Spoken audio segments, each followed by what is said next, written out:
আসসালামু আলাইকুম, সবাইকে স্বাগত জানাচ্ছি আমাদের আজকের ক্লাসে। আশা করি সবাই ভালো আছো, সুন্দর সুস্থ রয়েছো। আমাকে একটু যদি জানিয়ে দাও যে আমার কথা শোনা যাচ্ছে কিনা এবং সব কিছু ক্লিয়ার আছে কিনা। আই হোপ সব কিছু ঠিক আছে এবং সব কিছু ক্লিয়ারলি শোনা যাচ্ছে এবং দেখা যাচ্ছে। সো তাহলে কথা না বাড়িয়ে চলে যাই আমরা আমাদের আজকের আলোচনায়। ওকে, সো চলো আমরা তাহলে শুরু করি আমাদের আজকের ক্লাস। আজকে আমরা আলোচনা করব বিভীষণের প্রতি মেঘনাদ।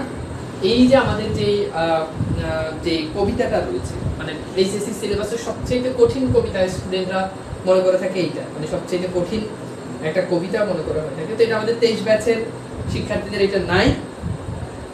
ঠিক আছে, সাউন্ড সমস্যা হচ্ছে, ওকে আমি সাউন্ডটা একটু ঠিক করে দিচ্ছি।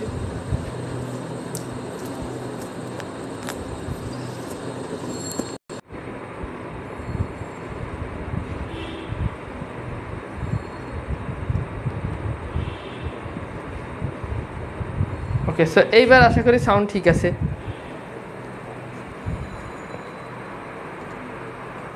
ওকে, সো তাহলে আমরা শুরু করতে পারি আমাদের আজকে যে ক্লাস, সেটা আমরা আরম্ভ করি। অ্যান্ড আমি দেখতে পাচ্ছি যে সব কিছু ঠিক আছে এবং সব কিছু ক্লিয়ার দেখা যাচ্ছে।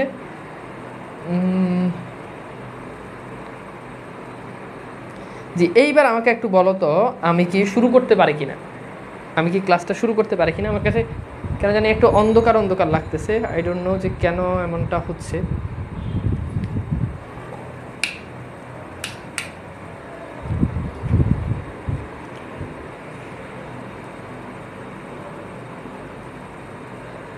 আচ্ছা, তো চলো তাহলে আমরা শুরু করি।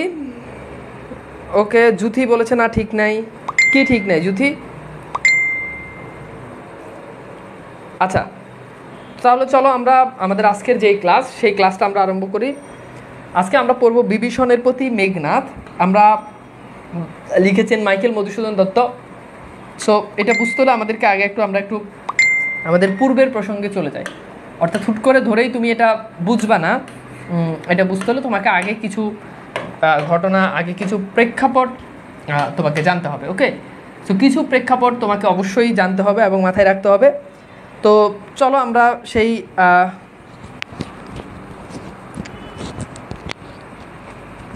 ঠিক আছে, কিছু প্রসঙ্গ আমরা একটু জেনে রাখি। দেখো, কবিতাটা ভালো করে একটু খেয়াল করে দেখো। কবিতাটার নাম হচ্ছে বিভীষণের প্রতি মেঘনাদ। প্রথমত আমরা এখানে দুইটা পক্ষ দেখতে পাই, একটা হচ্ছে রাম পক্ষ, একটা হচ্ছে রামের পক্ষ, অ্যান্ড আরেকটা হচ্ছে রাবণের পক্ষ। এই বিষয়াদিগুলো ভালো করে না জানলে আমরা আসলে এই জায়গাটাতে ভালো করতে পারবো না।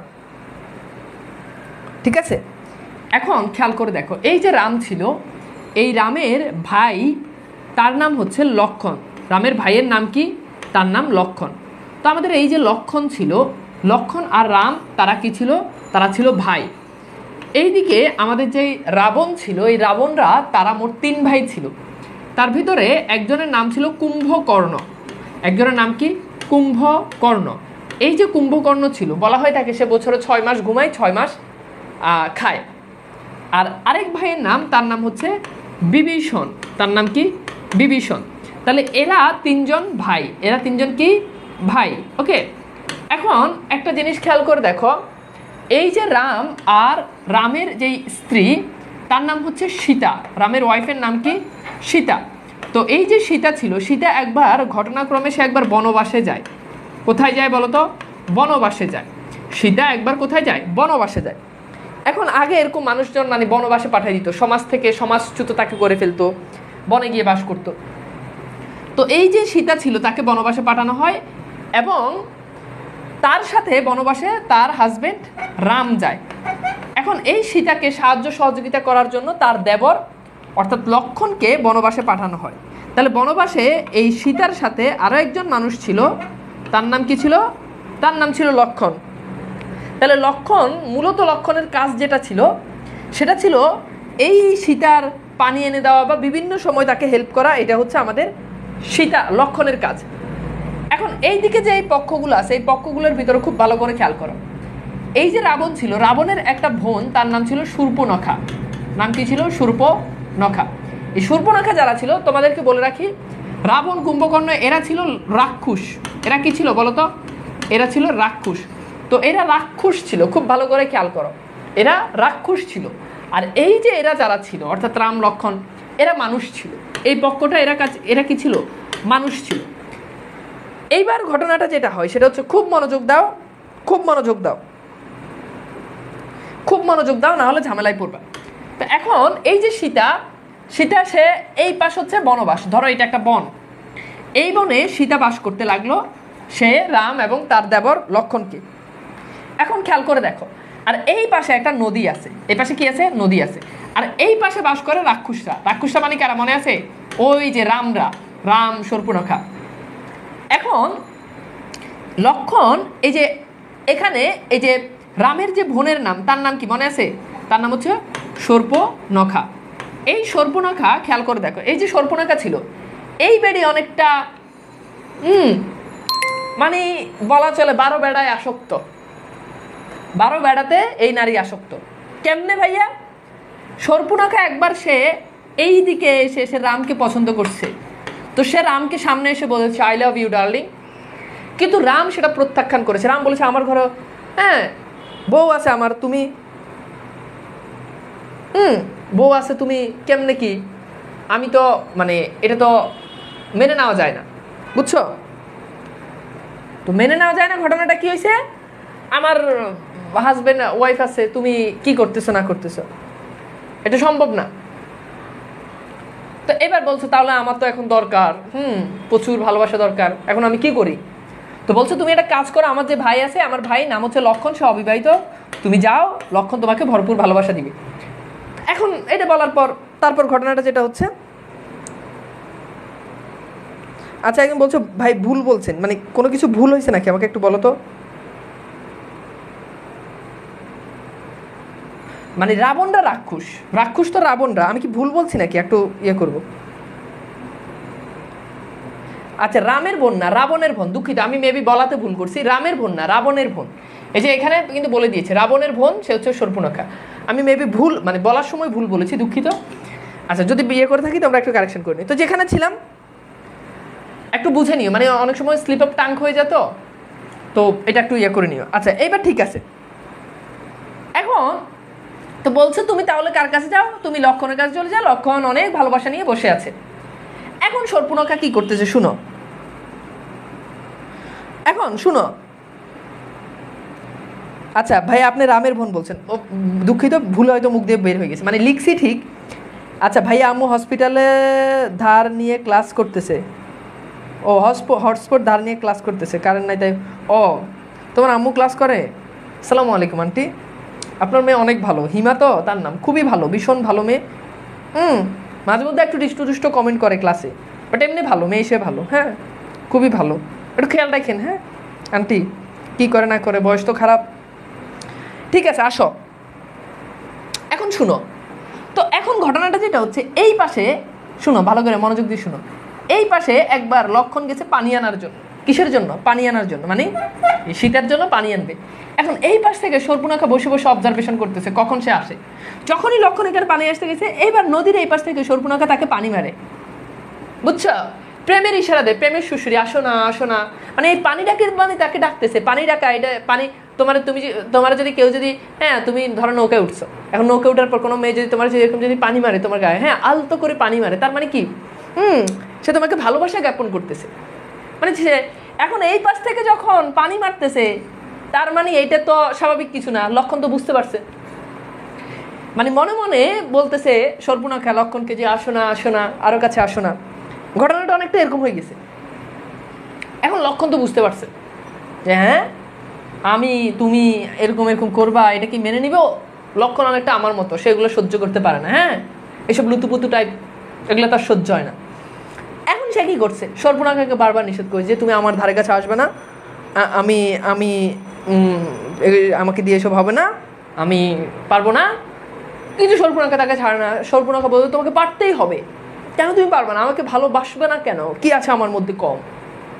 তুমি যা চাও তাই আছে, তুমি কেন ভালোবাসবে না?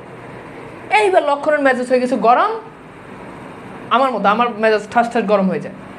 লক্ষ্মণ গিয়ে দিছে শূর্পণখারে একদম নাক কাইটে দিছে, ঠাস করে দিছে নাক কেটে, মেজাজ খারাপ করছে। এইবার তো আগুন লাগিয়ে গেছে, সর্বনাকার নাক কেটে দিচ্ছে। মানে বুঝো, একটা মেয়ের প্রধান সৌন্দর্য হচ্ছে নাক, নাকে যদি কাইটা দেয়, নাক বোসা মেয়েদেরকেই তো মানুষ বিয়ে করে না, নাক নাই হেরে কেউ বিয়ে করবো? সর্বনাকার নাক দিছে কাইটা। এবার নাক যখন কাইটে দিছে তখন আসলে ঝামেলাটা শুরু হয়েছে। ঝামেলা কেন শুরু হয়েছে? এই দিকে এরা হচ্ছে রাক্ষসী। এবার সর্বনাখা গিয়ে তার ভাই রাবণকে বলছে যে হ্যাঁ আমাকে নাই। এবার রাবণ তো হয়ে গেছে খেপা, আমার বোনের নাক কাটে কার এত বড় সাহস? খোঁজ নিয়ে দেখে রাম এরা হচ্ছে ক্ষুদ্র মানুষ, এরা মাত্র রাক্ষসদের নাক কেটে দেয়, এটা কি মানা যায়? এবার এই যে রাবণ, এই রাবণের ছেলের নাম, তার নাম ছিল মেঘনাদ। রাবণের এর কি হয়ে যায়? মেঘনাদ। রাবণের ছেলের নাম কি? মেঘনাদ। তাহলে শর্পণখা আর মেঘনাদ সম্পর্কে হচ্ছে ভাইয়ের ছেলে আর ফুফু। এবার শুরু হলো রাম রাবণের যুদ্ধ, দুই পক্ষ বিভাজন হয়ে গেল। এখন একদিন মেঘনাদ এরকম জগাকারের ভিতরে, নিকুম্বিলা জগাকারে মেঘনাদ পূজা করতেছে। মেঘনাদ কি করতেছে? পূজা করতেছে। নিকুম্বিলা জগাকারে মেঘনাদ একবার পূজা করতেছে। পূজা করে সে এরকম দরজার কাছে দেখে, দরজা আছে না, এই দরজার কাছে সে দেখে এখানে লক্ষণ এসে দাঁড়িয়ে আছে। লক্ষণকে মনে আছে? রামের ভাই। লক্ষণ এসে দাঁড়িয়ে আছে। তো মেঘনাদ চিন্তা করলো যে এই জায়গাতে লক্ষণ কিভাবে আসে, কারণ মেঘনাদদের যে রাক্ষসের যে এরিয়া, এই এরিয়াতে কখনো মানুষ প্রবেশ করতে পারে না। এখন এই এরিয়াতে কখনো মানুষ প্রবেশ করতে পারে না, তাহলে এই জায়গাতে লক্ষণ কিভাবে প্রবেশ করলো? এইবার মেঘনাদ খেয়াল করে দেখলো এই যে দরজাটা আছে, দরজাটা এখানে লক্ষণ দাঁড়িয়েছে, আর লক্ষণের পিছনে দাঁড়িয়ে আছে তার চাচা বিভীষণ। এখন মেঘনাদ বুঝতে পারলো যে তার চাচা বিভীষণের সহায়তায় লক্ষণ এখানে ঢুকছে। এজন্য মেঘনাদ বুঝতে পারলো আসলেই তার ঘরের শত্রু বিভীষণ। মানুষ বলে না ঘরের শত্রু বিভীষণ। এবার বুঝতে পারলো যে আমার চাচা বিভীষণ, এই বিভীষণই কি করছে? এই লক্ষণকে এই জায়গাতে ঢুকেছে। এবার সে বলা শুরু করছে, এতক্ষণ অরিন্দম কহিলা বিষাদে জানিনু কেমনে। এই জায়গা থেকে যখন যে বুঝতে পারলো বিভীষণ, তখন এই মেঘনাদ বিভীষণকে উদ্দেশ্য করে কিছু কথা বলতেছে। এজন্য কবিতার নাম বিভীষণের প্রতি মেঘনাদ, মানে বিভীষণের প্রতি মেঘনাথের যে কথাগুলো, এগুলোই মূলত আমাদের কবিতা। আমাকে একটু জানাও তো এতটুকু পর্যন্ত ক্লিয়ার কিনা? কুম্ভকর্ণ আর বিভীষণ তো রাবণের চাচা। কই পাও এগুলো ভাই, কই পাও বলো? আচ্ছা, মেঘনাদ ভালো ছিল কি খারাপ ছিল? রামায়ণের যে ক্যারেক্টারগুলোকে ভালো দেখাইছে মধুসূদন দত্ত, তার মেঘনাদ বধে সেগুলোকে খারাপ দেখাইছে, মানে উল্টোটা দেখাইছে আর কি। ঠিক আছে, ওকে, আমাকে একটু বলো এতটুকু পর্যন্ত ক্লিয়ার কিনা? এখানে অনেক কাহিনী আছে, আমি জাস্ট মানে এটা তো তোমাদের গল্পে, তোমাদের কবিতাতে এইসব কিছু নাই, বাট কোন জায়গা থেকে শুরু হয়েছে এটা বোঝানোর জন্য এই কথাগুলো বললাম। অনেক কাহিনী আছে এখানে, সংক্ষেপে একদম তোমাদেরকে বুঝাইছি, অনেক কাহিনী আছে। ওই আগের কাহিনীগুলো তো জানার দরকার নাই, কবিতাটা কোন জায়গা থেকে স্টার্ট হয়েছে এটা বোঝানোর জন্য এতক্ষণ ধরে এই কথাগুলো বললাম। ওকে, আচ্ছা, সো চলো আমরা একটু শুরু করি। আমরা তোমাদের কাছে এই স্লাইডটা চলে যাবে, এখানে লেখক পরিচিতি দেওয়া আছে, লেখকের সাহিত্যকর্ম, মাইকেল মধুসূদন দত্তের সাহিত্যকর্ম মনে রাখার কৌশল, এগুলো আমি আর বললাম না, তোমরা একটু এগুলো পড়লেই হয়ে যাবে। তো চলো আমরা একটু স্লাইডে চলে যাই। তো স্লাইডে খেয়াল করে দেখো কবিতার ব্যাখ্যা, খুব ভালো করে খেয়াল করো কবিতার ব্যাখ্যা। এতক্ষণে অরিন্দম কহিলা বিষাদে, অরিন্দম, অরি মানে হচ্ছে শত্রু, মানে শত্রুকে দমন করেছে। তো শত্রুকে দমন করে কে? মেঘনাদ। তাহলে অরিন্দম বলতে বোঝানো হয়েছে মেঘনাদকে। এতক্ষণে অরিন্দম কহিলা, কহিলা মানে বললো, বিষাদ মানে কি? দুঃখ। তাহলে এতক্ষণে অরিন্দম দুঃখের সাথে বললো, মানে মেঘনাদ এতক্ষণে দুঃখের সাথে বললো। বলছে জানিনু কেমনে, এই জানিনু মানে হচ্ছে জানলাম, জানিনু মানে কি বলো? জানলাম বা জানতে পারলাম। কেমনে? আসি লক্ষণ পশিল, পশিল মানে প্রবেশ করলো। কি করলো? প্রবেশ করলো। তাহলে এইবার বলতেছে যে এতক্ষণে আমি জানলাম যে লক্ষণ কিভাবে এখানে এসে প্রবেশ করেছে। ওই যে বিভীষণ তাকে জগাকারের ভিতরে ঢুকাই দিছে, এই জন্য বলছে। তো বলছে যে জানি, এতক্ষণে অরিন্দম অনেকক্ষণ ধরে সে চুপ ছিল, এবার সে বললো এতক্ষণ পর আমি বুঝতে পারলাম কিভাবে লক্ষণ এসে এখানে প্রবেশ করলো। রক্ষপুরে, রক্ষপুর মানে হচ্ছে রাক্ষসদের নগরী। হাই তাত, এই তাত শব্দের অর্থ বাবা বা চাচা, এখানে মূলত চাচা অর্থে ব্যবহৃত হয়েছে, অর্থাৎ বিভীষণকে বলতেছে। হাই তাত মানে হাই চাচা, উচিত কি তব এই কাজ, মানে তোমার কি এই কাজ উচিত হয়েছে বাবা বা চাচা, তোমার কি এই কাজ উচিত হয়েছে? কোন কাজ? এই যে তুমি তোমার এরিয়ার ভিতরে লক্ষণকে তুমি ঢুকাই দিলা জগাকারের ভিতরে, দেখে যে লক্ষণ অস্ত্র হাতে দাঁড়িয়ে আছে। অস্ত্র হাতে দাঁড়িয়ে আছে বলতে কি, মানে সে এখন মেঘনাদকে হত্যা করবে, কিন্তু মেঘনাদ তো অস্ত্রাগা মানে যেখানে পূজা করতেছে সেখানে তার কাছে কোনো অস্ত্র নাই। তো বলতেছে যে তোমার এই কাজ উচিত হয়েছে, নিকষা সতী তোমার জননী, মানে তোমার মা নিকষা। তাহলে রাবণ, কুম্ভকর্ণ, বিভীষণ এদের সবার মায়ের নাম কি? নিকষা। বলতেছে এতক্ষণ পরে, অনেকক্ষণ পরে, এখানে দেখো সুন্দর করে সরল বাংলা দেওয়া আছে, এই যে তোমরা পড়লে পারবা। তো বলছে যে এতক্ষণ পরে মেঘনাদ দুঃখের সাথে বলল, জানতে পারলাম কিভাবে লক্ষণ এই রাক্ষসদের নগরীতে প্রবেশ করলো। হাই চাচা, তোমার কি এ কাজ উচিত হয়েছে? সতী নারী নিকষা তোমার মা, তোমার কি এ কাজ উচিত হয়েছে? ওকে, নিকষা সতী কি ভাইয়া? নিকষা সতী হচ্ছে মানে, নিকষা হচ্ছে ওই যে বিভীষণের মায়ের নাম, আর তাকে সতী বলা হয় মানে সৎ যে নারী, তাকে সতী বলা হয়। ঠিক আছে, আচ্ছা এইবার দেখো আমরা এখানে চলে যাই প্রশ্ন সলভে। এই প্রশ্ন সলভ করো, লক্ষণ কোথায় প্রবেশ করলেন? স্বপ্নপুরে, অন্তপুরে, জমপুরে, রক্ষপুরে।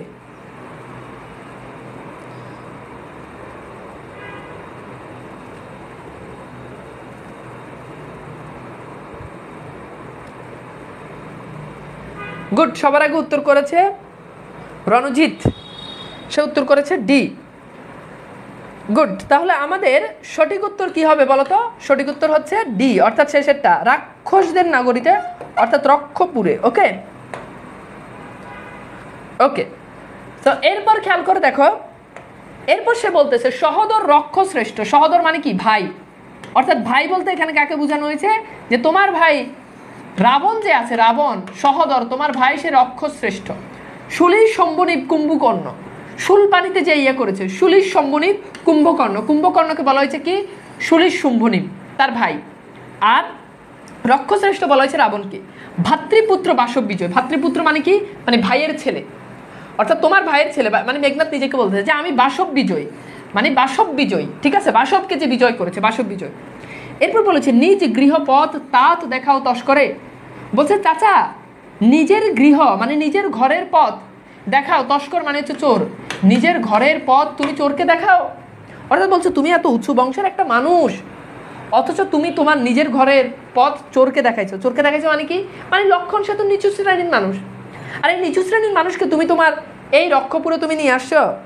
ঠিক আছে, আচ্ছা বাসব বিজয় একজন বলছে, এটা মানে একটা যুদ্ধ আর কি।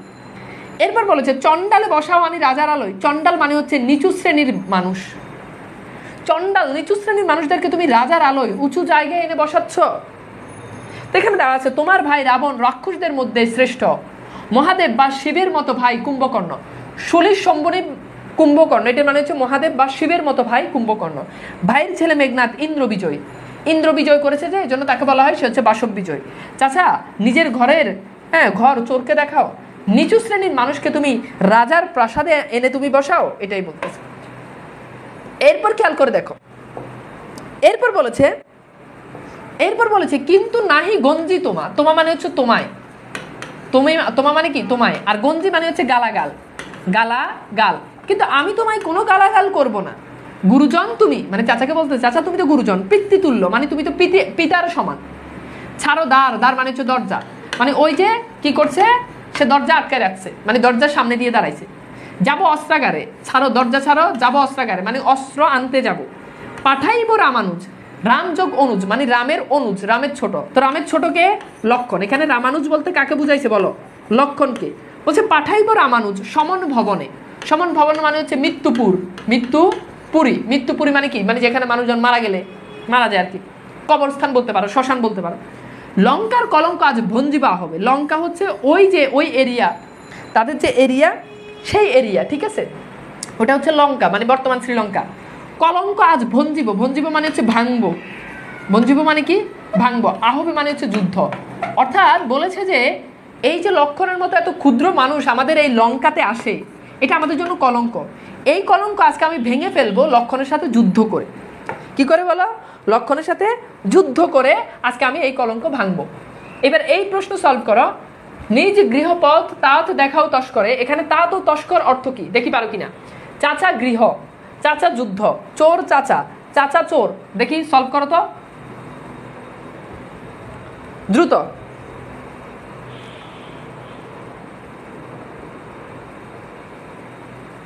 সবার আগে উত্তর করেছে নাসিফা নাজনীন, উত্তর করেছে ময়না খন্দকার, উত্তর করেছে রোবায়েত হোসাইন, উত্তর করেছে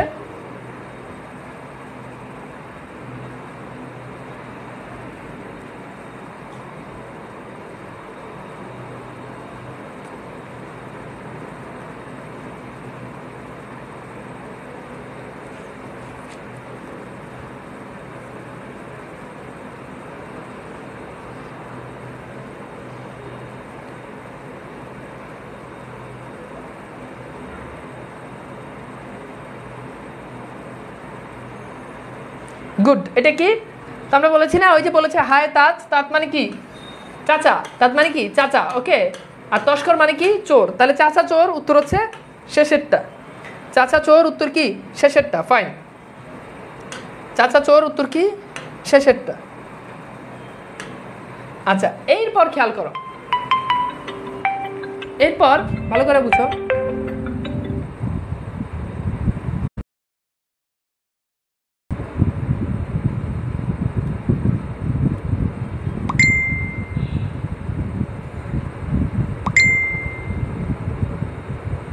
ওকে,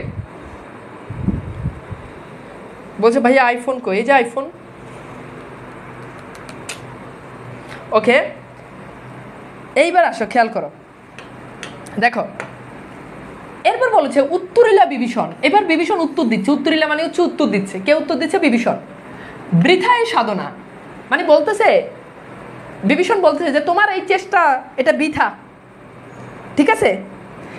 দিমান, দিমান মানে হচ্ছে বুদ্ধিমান, মানে বলতেছে যে তুমি বুদ্ধিমান। রাঘব দাস আমি। রাঘব দাস বলতে বোঝানো হচ্ছে রামের দাস। বিভীষণ সে নিজেকে বলতেছে সে রামের দাস। কি প্রকারে তাহার বিপক্ষে কাজ করিব, অর্থাৎ আমি কিভাবে রামের বিপক্ষে আমি কাজ করিব। রক্ষিত অনুরোধ, রক্ষিত মানে হচ্ছে রক্ষার্থে, মানে তোমার অনুরোধ রক্ষার্থে। তুমি যে অনুরোধ করতেছো আমাকে তোমার পথে আসার জন্য, নিজেদের পক্ষে কাজ করার জন্য, আমি তো রামের দাস, আমি কি প্রকারে তার বিপক্ষে আমি কাজ করিব। উত্তরিলা কাতরে রাবণী। রাবণী মানে হচ্ছে রাবণের ছেলে। রাবণী মানে রাবণের ছেলে। তো রাবণী মানে রাবণের ছেলে, তাহলে রাবণের ছেলে কে বলতো? মেঘনাদ। এবার মেঘনাদ কেমন ভাবে উত্তর দিচ্ছে দেখো, উত্তরিলা কাতরে, একদম কাতর হয়ে মেঘনাদ উত্তর দিচ্ছে। হে পিতৃব্য মানে হে পিতার সমান, তবে এই বাক্য ইচ্ছে মরিবার। বলছে যে হে পিতার সমান, তোমার এই বাক্য শুনে আমার মরে যেতে ইচ্ছা করেছে, তবে এই বাক্য ইচ্ছে মরিবার। তোমার এই বাক্য শুনে আমার মরে যেতে ইচ্ছা করতেছে। রাঘবের দাস তুমি, তুমি রাঘবের দাস। এরপর বলেছে কেমন মুখে আনিলে এই কথা তার কহতা দাসরে। তুমি কিভাবে চাচা এটা মুখে আনলে, তুমি আমাকে বলো তো একটু।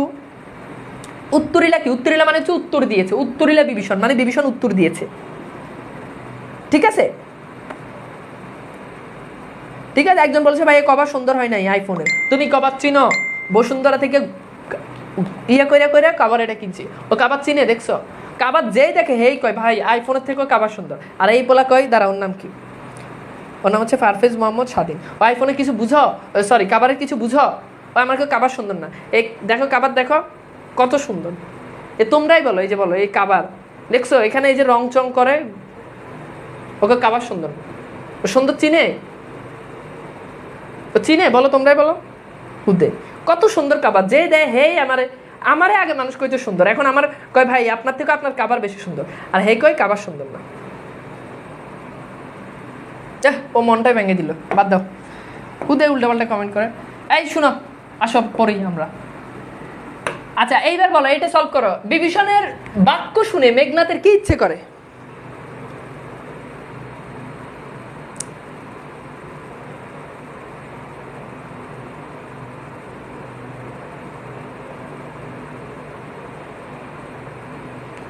ওই যে দেখো, গুড। ওই প্লাস পাইব। ওর নাম কি? দিবাজয় কি জানি, ও চলে গেছে। দিবাজয় তিরানা রয় নাকি, ও বলছে ভাই কভারটা জোস। গুড, ও প্লাস পাইবো। দাঁড়াও, আরো কারা কারা প্লে। ভাই একজন বলছে আপনার মতো আপনার আইফোন সহ। গুড, ও প্লাস পাইবো। অনেক সুন্দর ভাইয়া মোবাইলের কভার। গুড। সুমিল তুমি এ প্লাস পাবা কনফার্ম। এবার বলো, এটা সলভ করো। বিভীষণের বাক্য শুনে মেঘনাথ কি ইচ্ছা হয়েছে? যুদ্ধ করার, বাঁচিবার, মরিবার, তেজিবার।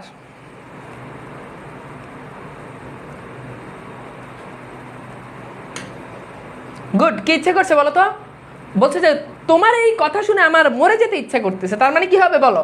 সি হবে, মরার ইচ্ছা করতেছে। ওকে, আচ্ছা সিম্পল। এইবার চলো, এরপর বলছে খেয়াল করো, একটু ভালো করে খেয়াল করো। এরপর লক্ষণ বলতেছে যে মেঘনাথ বলতেছে স্থাপিলা বিধুরে বিধি স্থানুর ললাটে। খুব মনোযোগ দাও। স্থাপিলা বিধুরে, বিধুরে মানে হচ্ছে চাঁদ, স্থাপিলা মানে হচ্ছে স্থাপন করেছে, বিধুরে বিধি, বিধি মানে হচ্ছে বিধাতা মানে স্রষ্টা। তো বলেছে যে স্রষ্টা স্থাপন করেছে চাঁদকে। স্থানুর ললাটে মানে হচ্ছে, স্থানুর ললাটে মানে হচ্ছে স্থির আকাশে, স্থির আকাশে। তাহলে বলেছে যে খুব ভালো করে খেয়াল করে, এই লাইনগুলো খুব ইম্পর্টেন্ট, এই লাইনগুলো খুব ইম্পর্টেন্ট।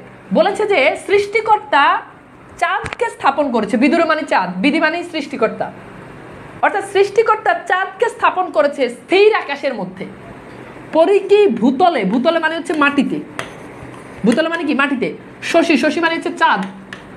তো বলেছে যে পরিকি ভূতলে শশী যান গড়াগড়ি, বলেছে যে এই যে চাঁদ আছে, এই চাঁদ সে কি কখনো মাটিতে গড়াগড়ি খায়? সে তো কখনো মাটিতে গড়াগড়ি খায় না।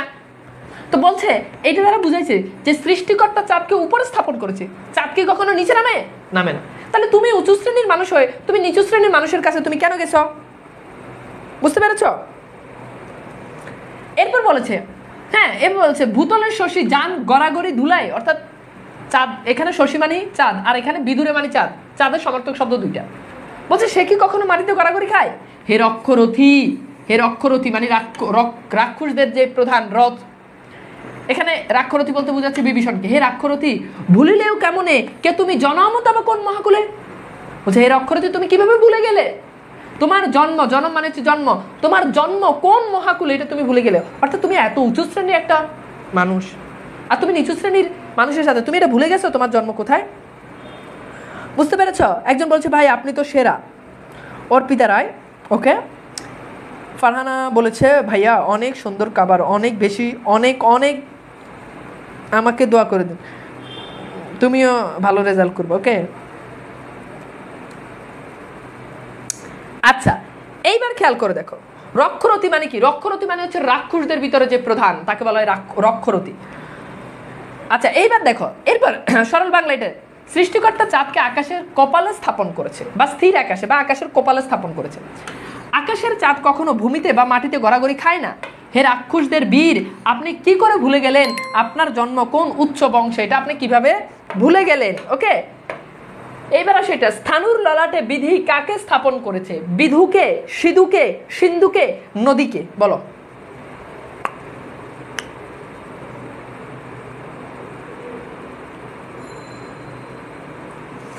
একজন বলেছে, তাহসিন বলেছে ভাইয়া আপনার ক্লাস যদি বায়োলজি হইতো, আল্লাহ জানে কি হইতো।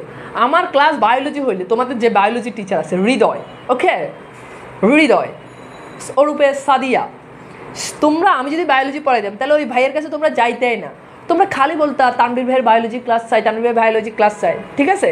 তখন হৃদয়কে এটা তোমরা ভুলেই যেতা, বুঝতে পেরেছ? তো যাই হোক,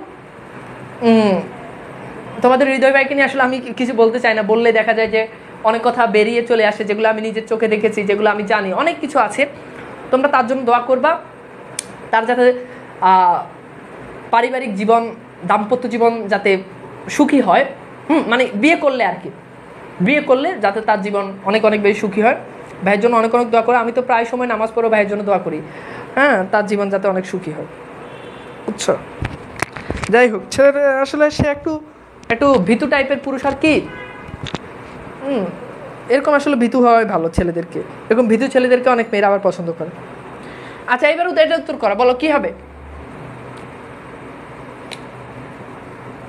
আচ্ছা আচ্ছা এটা কি হবে?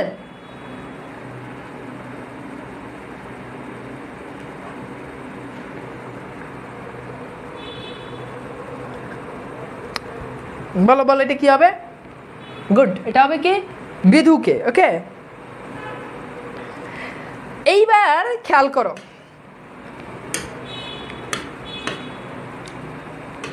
এরপর খেয়াল করো, একজন বলছে ময়মনসিংহ কোনো কোচিং এ ক্লাস নেন না? ভাই ময়মনসিংহের মানুষ ভালো না, আগে নিতাম এখন নি না। ময়মনসিংহের মানুষ বাপরে বাপ, রিক্সাওয়ালা, হে মনে করো 5 টাকার ভাড়া, হে যদি বুঝ আমি মানে ঢাকা থেকে আইসে, হে 5 টাকার ভাড়া 50 টাকা করে দিবে। জীবনে প্রতিজ্ঞা করছি, বুঝছো, ময়মনসিংহের মেয়ে কখনো বিয়ে করব না, ময়মনসিংহ এই জেলার মেয়ে আমি কখনো বিয়ে করব না, ঠিক আছে। বরিশাল এটা আমি কখনো বিয়ে করব না, ঠিক আছে। এই জেলাগুলোর মেয়ে আমি বিয়ে করব না, এটা নিশ্চিত। আমার যদি সোনা দিয়ে যদি মোড়ায় দেয় তবে আমি বিয়ে করব না। বগুড়া আসেন ভাইয়া, হ্যাঁ বগুড়ার মানুষজন ভালো, ঠিক আছে। আচ্ছা,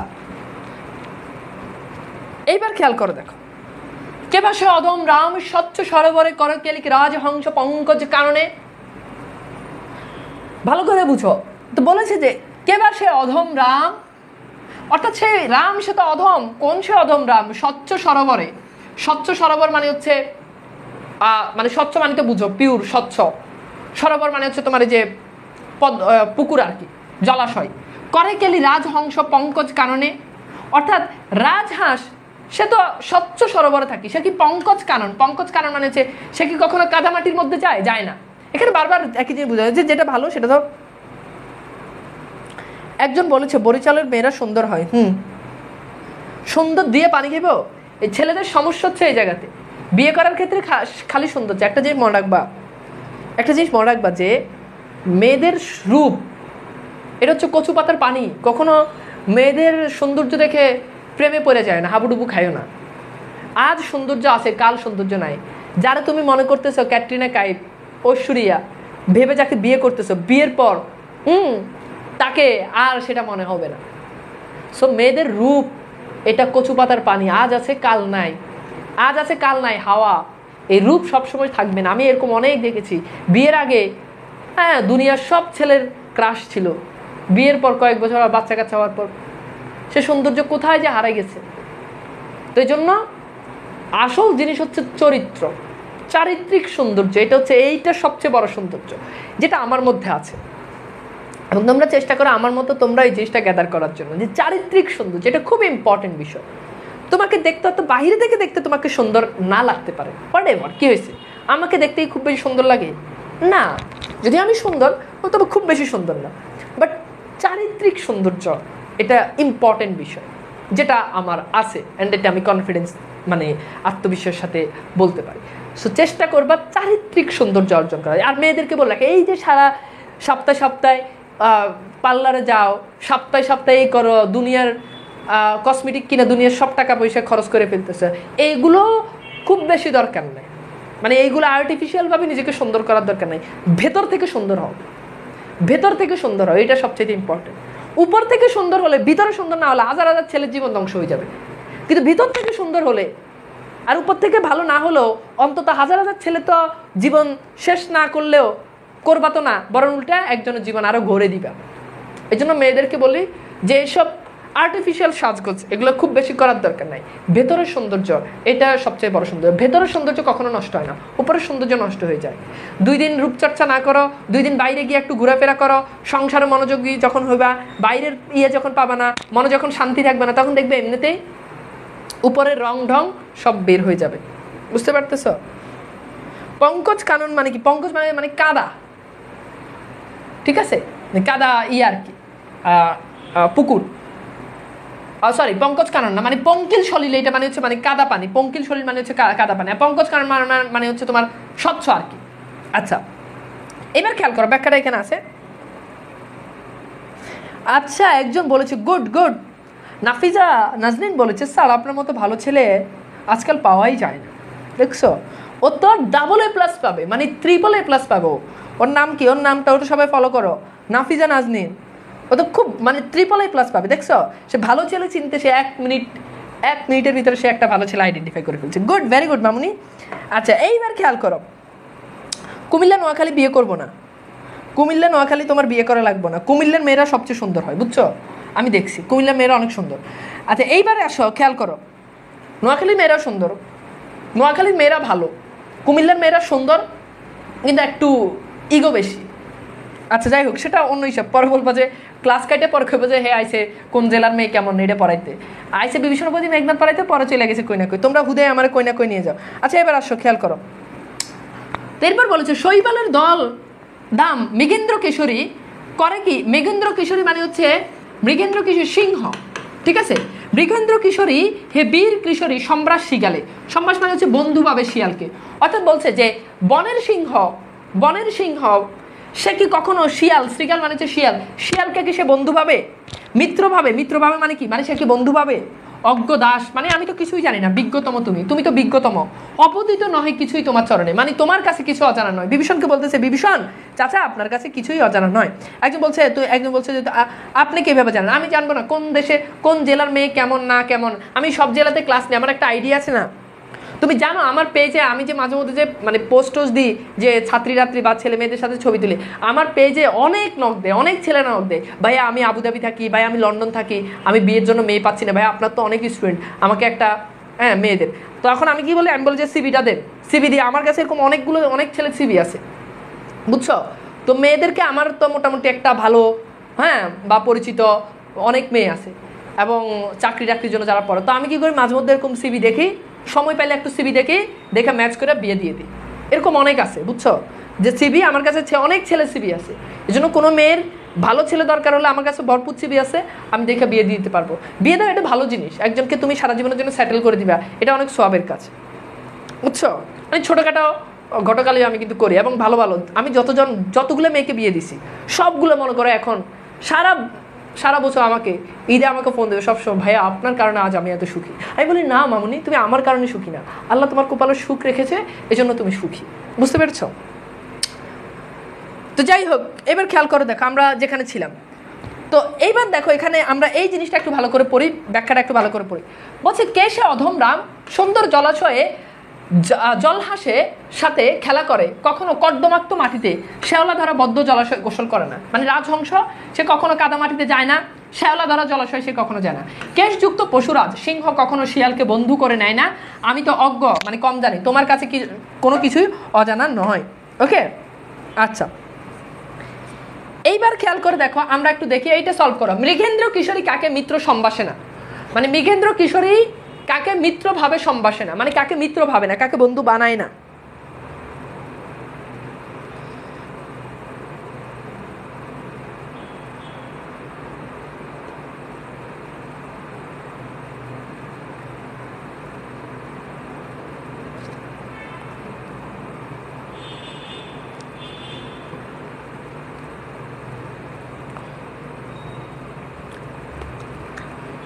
দ্রুত দ্রুত ভাইয়া সলভ করো। ওকে, সবার আগে উত্তর করেছে নাফিজা নাজনীন, RABBI রাবি নাকি ওর নাম। আচ্ছা, এরপর হচ্ছে মুশারাত মুন উত্তর করেছে, ভেরি গুড। শুভ উত্তর করেছে, গুড, ভেরি গুড। ওকে, সো এটার উত্তর হচ্ছে কি, শ্রীগালকে মানে শিয়ালকে সে কিভাবে না, মিত্র ভাবে না। ফাইন, এটা সলভ করো। মেঘনাদ কাকে বিজ্ঞতম বলেছেন? রামকে, রাবণকে, লক্ষণকে, বিভীষণকে? ঝটপট সলভ করো প্রশ্নগুলো, ঝটপট।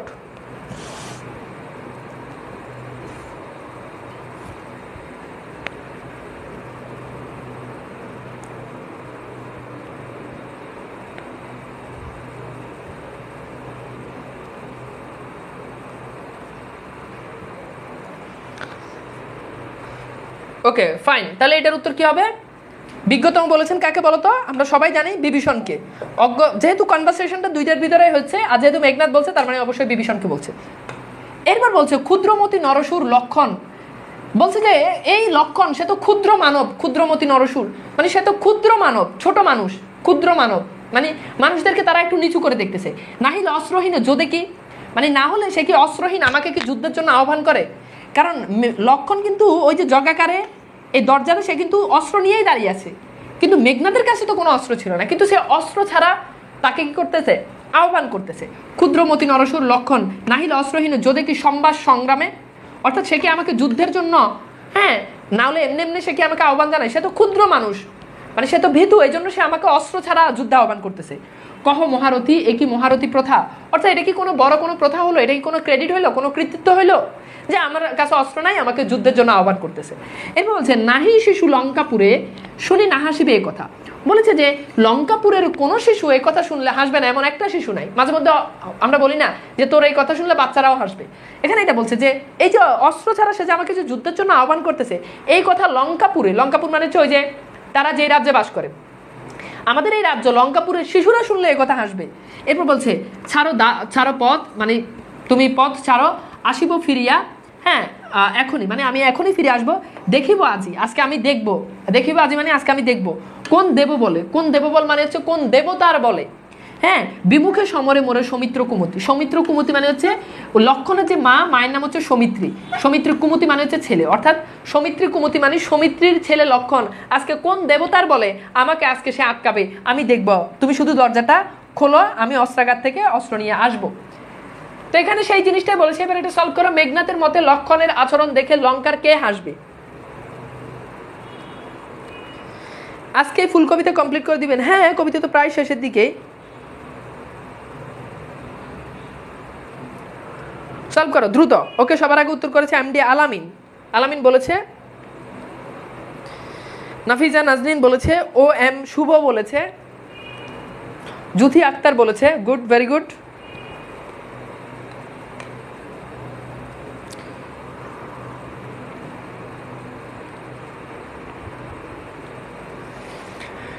গুড। কে হাসবে বলো তো? শিশু হাসবে। ওকে, লঙ্কাপুরের শিশু হাসবে। এরপর বলেছে দেবদৈত্য রণ নর রণে সচক্ষে দেখেছ।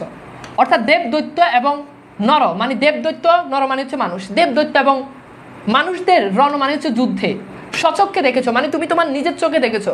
বিভীষণকে বলতেছে যে চাচা তুমি তো নিজের চোখে দেখেছো দেবদৈত্য আর মানুষের যে যুদ্ধ হয়েছে, সেই যুদ্ধে রক্ষশ্রেষ্ঠ পরাক্রম দাসেরে কি দেখে, মানে সেই যুদ্ধ তো তুমি দেখেছো, সেই যুদ্ধ আমি কিভাবে যুদ্ধ করেছি। বলেছে কি দেখে ডরিবে এ দাস হেন দুর্বল মানবে। বলছে তাহলে আমি তো যুদ্ধ করেছি, আমার যুদ্ধ আমার পারফরমেন্স তো তুমি দেখেছো, তাহলে কি দেখে আমি ডরাবো? ডরাবে মানে হচ্ছে আমি কি দেখে ভয় পাবো? দুর্বল মানবে মানে দুর্বল মানব বলতে এখানে বোঝাচ্ছে লক্ষণকে। এই লক্ষণকে, ক্ষুদ্র মানুষকে কি দেখে আমি ভয় পাবো বলো তুমি আমাকে? ঠিক আছে। কুমতি মানে কি? কুমতি মানে হচ্ছে মানে সন্তান, ছেলে। এরপর দেখো এটার মানে কি, দেখবো কোন দৈব ক্ষমতার বলে সুমিত্রীর ছেলে লক্ষণ আমাকে বাধা দেয়। দেবদৈত্যের যুদ্ধে আমার ক্ষমতা তুমি দেখেছ, এরকম একজন দুর্বল মানুষকে দেখে আমি কেন ভয় পাবো? এখানে সেই জিনিসটাই বলেছে। এবার এটা সলভ করো। দেবদৈত্য নর রণে বিভীষণ সচক্ষে কার পরাক্রম দেখেছে? ময়না খন্দকার বলেছে ভাই আমার কমেন্ট পড়ে না। পড়লাম মামুনি। একজন বলেছে, মাহমুদুল হাসান বলেছে আমি মাত্র আইলাম, এখন তোমারে গ্রুপ থেকে ব্যান করে দিব যদি এরকম ক্লাসের মাঝখানে আইসা যদি হাজিরা দেওয়ার জন্য যদি বলো আমি মাত্র আসছি।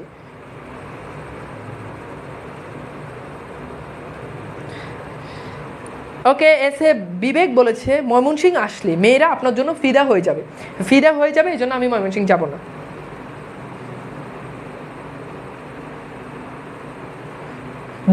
দৈব মানে হচ্ছে দৈব ক্ষমতা, বুঝো না? দেবদৈত্য অলৌকিক। সেইটা কি হবে বলো?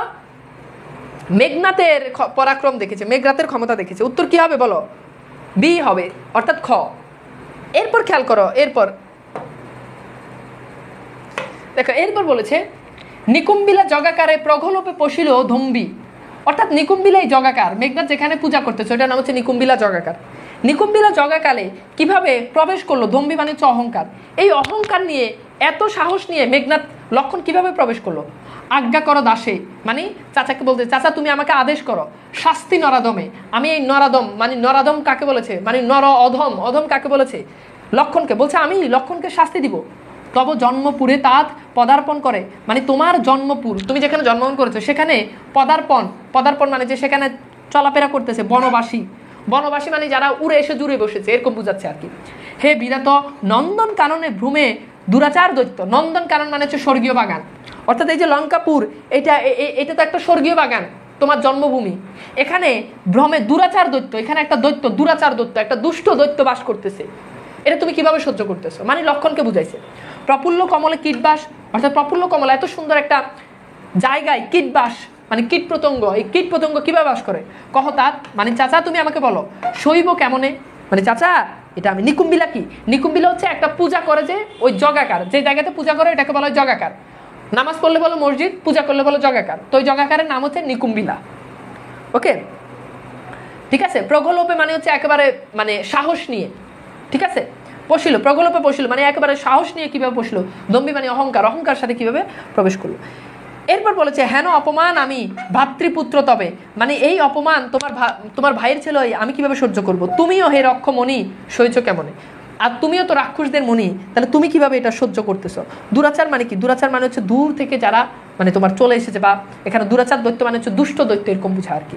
দুষ্ট দুরাচার মানে দৈত্য, দুষ্ট এইটাই। এইবার বলো এতটুকু পর্যন্ত মোটামুটি বুঝতে পেরেছো? মানে তো দেখো এটার ব্যাখ্যাটা এখানে খুব সুন্দর করে দেওয়া আছে যে মেঘনাদ পূজার স্থানে এত দম্ভ অহংকার সহকারে প্রবেশ করলো, প্রগল্ভে প্রবেশ করলো, মানে অহংকারের সহিত সঙ্গে আর কি প্রগল্ভ প্রবেশ করলো। সে কিভাবে? আদেশ করো আমাকে, শাস্তি দিব এই অদমকে। চাচা আমার জন্মভূমিতে এক বনবাসী ঢুকে পড়েছে, হে বিধাতা পবিত্র বাগানে একটা দুষ্ট দৈত্য ভ্রমণ করছে, ফুটন্ত পদ্ম ফুলে কীট বাস করে, মানে ফুটন্ত পদ্ম ফুলের মধ্যে একটা কীট বাস করে। বলো চাচা তোমার ভাতিজা হই কিভাবে এরকম অপমান সহ্য করব, আর কিভাবে তুমিই বা সেটা সহ্য করতেছো, তুমিও কিভাবে সেটা সহ্য করতেছো। এবার এইটা সলভ করো। মেঘনাদের দৃষ্টিতে নন্দন কারণে কে ভ্রমণ করছে, দ্রুত বুঝছো? ওকে আবার প্রশ্ন করে, দুরাচার মানে কি বললাম না, দুষ্ট।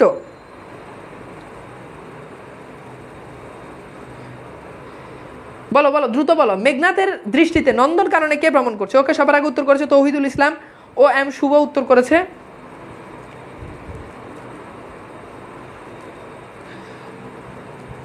আচ্ছা, মেঘনাথের দৃষ্টিতে নন্দন কারণে কে ভ্রমণ করছে? দৈত্য, ওই যে দুষ্ট দৈত্য, দুরাচার দৈত্য। তার মানে সঠিক উত্তর কি হবে?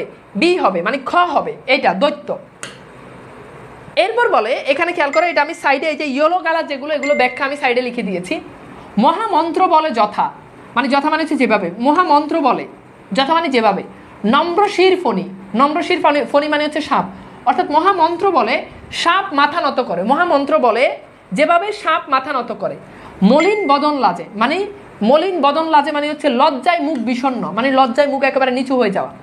উত্তরিলা রথি, একেবারে সেভাবে, অর্থাৎ মহামন্ত্র বলতেছে যেভাবে সাপ মাথা নিচু করে ফেলে তেমনিভাবে মাথা নিচু করে লজ্জায় মুখ মলিন করে উত্তরিলা রথি, মানে বিভীষণ উত্তর দিচ্ছে। রথি মানে কি? বিভীষণ। বিভীষণ উত্তর দিচ্ছে।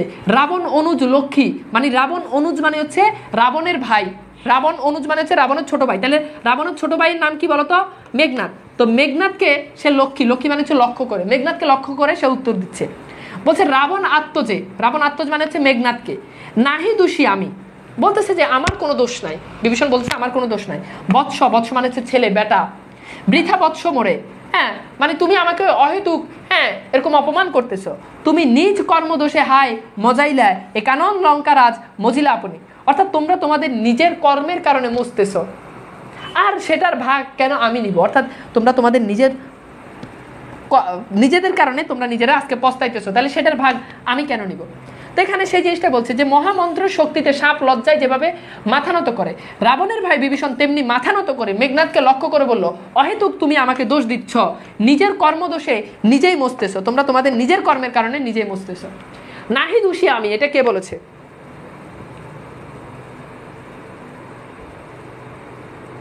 আত্মজ মানে হচ্ছে ছেলে, আত্মজ মানে ছেলে, মানে আত্মা থেকে যে এসেছে তাকে বলা হয় আত্মজ।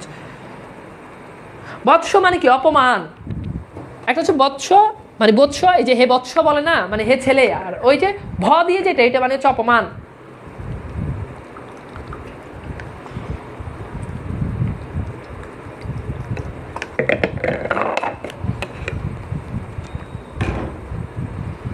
ওকে গুড, এটা কি হবে? নাহি দোষী আমি। এই উক্তিটা কার? এটা বিভীষণের উক্তি। দেখো কনভারসেশনটা দুইটা, হয় মেঘনাদ হবে, না হলে বিভীষণ হবে, তার মানে উত্তর হচ্ছে বিভীষণ। অনেকে ক উত্তর করতেছো, ভুল। এইবার খেয়াল করো, এরপর বলেছে বিরত সতত পাপে দেবকুল, মানে বলছে এই লঙ্কা সবসময় পাপ থেকে দূরে থাকে, বলছে এই লঙ্কা সবসময় পাপ থেকে দূরে থাকে, তবে এ পাপপূর্ণ লঙ্কাপুরী, বলছে কিন্তু আজ লঙ্কাপুরী হয়ে গেছে পাপপূর্ণ। এই যে পাপপূর্ণ হয়ে গেছে, এটার জন্য বিভীষণ দোষ দিচ্ছে মেঘনাদকে, রাবণকে। প্রলয় যেমিতে বসুদা, প্রলয় মানে হচ্ছে বুঝতেই তো পারতেছ, প্রলয়, প্রলয় মানে হচ্ছে একেবারে ঘূর্ণিঝড়, মানে পৃথিবী যখন ধ্বংস হয়ে যাবে এরকম উতাল পাতাল। বসুদা মানে হচ্ছে পৃথিবী, ডুবিছে লঙ্কা। এখানে প্রলয় শব্দ মানে হচ্ছে একেবারে মানে তোমার বন্যা বুঝাইছে আর কি, অর্থাৎ বন্যা যেভাবে মানে বন্যার পানিতে যেভাবে বসুধা মানে হচ্ছে পৃথিবী, পৃথিবী যেভাবে ডুবে গেছে লঙ্কা একাল শরীরে, বলতেছে আজকের এই লঙ্কা মানে লঙ্কা বলতে আজকের এই লঙ্কাপুরি যেখানে আমরা বাস করতেছি এরকম আজকে পাপে পূর্ণ হয়ে গেছে। রাঘবের পরাশ্রয়ে রক্ষার্থে আশ্রয়, অর্থাৎ রাঘবের পায়ের নিচে আমি আশ্রয় নিয়েছি। হ্যাঁ, তারপর বলেছে পরদোষে কে চায় মজিতে, মানে তোমার এই দোষের কারণে কে মজবে? অন্যায় করেছো তুমি, তোমাদের কারণে আজকে লঙ্কার এই অবস্থা, তাহলে আমার কেন হবে? ঠিক আছে, এইবার খেয়াল করো এখানে সেই জিনিসটা বলে দিয়েছি তোমাদেরকে। এবার এটা সলভ করো। পাপপূর্ণ বলা হয়েছে কোনটিকে? রামরাজ্য, লঙ্কাপুরী, স্বর্গরাজ্য, যজ্ঞস্থলী। দ্রুত পাপপূর্ণ বলা হয়েছে। দেখো তোমাদেরকে বারবার বারবার প্রশ্ন সলভ করেছি, প্রশ্ন সলভ করে তোমাদেরকে বলে দিয়েছি।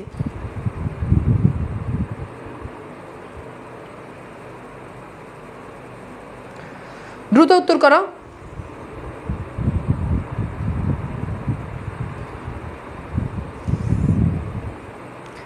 উত্তর কি হবে বলো তো? লঙ্কাপুরী। উত্তর কি হবে? লঙ্কাপুরী। গুড, উত্তর হবে বি।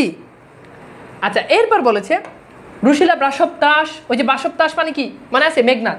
রুশিলা মানে হচ্ছে রেগে গেছে, অর্থাৎ মেঘনাথ এবার রেগে গেছে। রেগে গিয়ে গম্ভীরে যেমিতি মানে গভীর রাতে যেভাবে।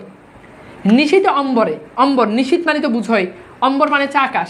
মন্ত্রে আওয়াজ, জিমুতেন্দ্র মেঘরে ডাক, কপি মানে হচ্ছে ক্রোধ। শব্দের অর্থগুলো মনে রাখতে হবে, বারবার পড়লে এগুলো এমনিতেই মনে থাকবে। তো এবার মেঘনাথ রুশে উঠছে মানে রেগে গেছে। রেগে গিয়ে গভীর রাতে যেভাবে আকাশে মেঘের ডাক যেভাবে কি করে আওয়াজ করে সেভাবে কহিলা বীরেন্দ্র বলি ধর্মপদ গামী, হে রাক্ষস রাজানুজ বিখ্যাত জগতে তুমি। অর্থাৎ রাক্ষস রাজানুজ এটা বলেছে কাকে? রাক্ষস রাজানুজকে। উত্তর হচ্ছে বিভীষণ। বিভীষণকে বলতেছে তুমি তুমি তো জগতে বিখ্যাত, কোন ধর্ম মতে মানে কোন ধর্ম বলে কহ দাসরে শুনি। আমি তো দাস, অজ্ঞ মানুষ, কোন শাস্ত্র একটি জিনিসটা বলো, তুমি আমাকে বলো। গাতিত্ব, ভ্রাতৃত্ব, জাতি এ সকল দিলা জলাঞ্জলি। অর্থাৎ বলছে গাতিত্ব, ভ্রাতৃত্ব, নিজের জাতি, নিজেদের বন্ধন সব কিছু বাদ দিয়ে তুমি কিভাবে এ সব কিছু তুমি জলাঞ্জলি দিয়ে দিছো? বসুধা কি? বসুধা মানে হচ্ছে পৃথিবী। ঠিক আছে, শব্দের অর্থগুলো একটু মনে রাখতে হবে। এখানে সেই জিনিসটা দেখো ব্যাখ্যা করে দেওয়া আছে। মেঘনাথ রাগান্বিত হয়ে বলল, রাতের আকাশে যেভাবে ভয়ানক রূপে মেঘ গর্জন করে উঠে সেভাবে বীর বলবান মেঘনাথ বলল, হে ধর্মপথগামী, হে ধর্মগামী, তুমি কোন ধর্মমতে জাতি, বংশ, ভ্রাতৃত্ব সবকিছু তুমি বিসর্জন দিলা, তুমি আমাকে সেটা বলো। এটা সলভ করো। নিশীথে অম্বরে মন্ত্রে কোনটি? জিমুতেন্দ্র, লঙ্কাপুরী, মানে নিশীথে অম্বরে মন্ত্রে কোন জিনিসটা মন্ত্রে? ঠিক আছে, বলো কি হবে?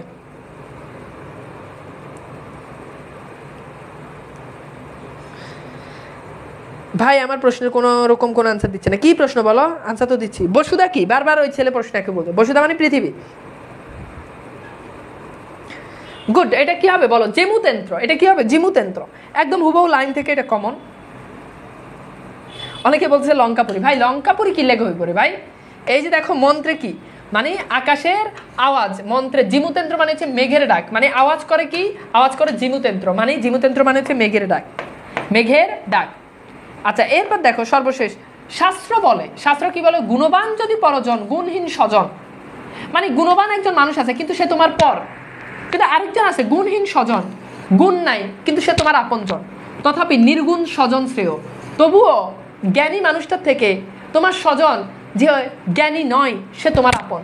অর্থাৎ গুণবান সে যদি পরজন হয় তার থেকে গুণহীন যে স্বজন সে উত্তম। এরপর বলছে এ শিক্ষা হে রক্ষবর কোথায় শিখিলে?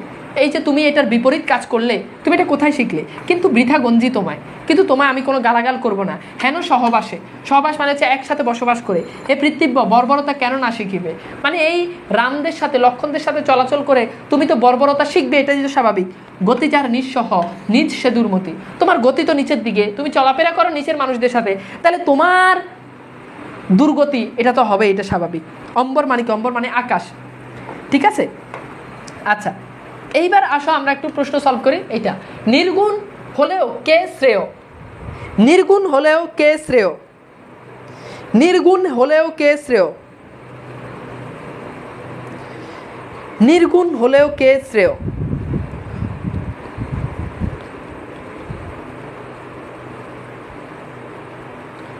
নির্গুণ হলেও কে শ্রেয় বলো?